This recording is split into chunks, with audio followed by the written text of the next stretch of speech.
একটু বেঁচে আছে রে। আমরা আসছি বুবনদা, অ্যাজ ফাস্ট অ্যাজ পসিবল। রাতে দেখা হচ্ছে।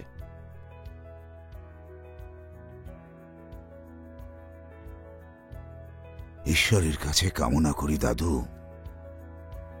তোমার গিফটটা যেন তুমি পাও।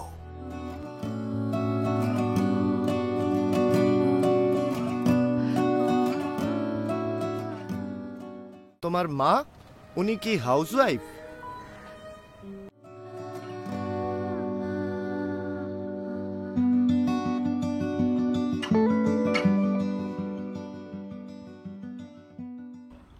বিদায় না নিলেও কালকেই তো ওনারা চলে যাবে, আর হয়তো কখনো এখানে আসবেনই না। সবসময় তুমি তোমার মতো সবাইকে এভাবে কি করে ভাবো? এটা ঠিক নয় নন্দিতা।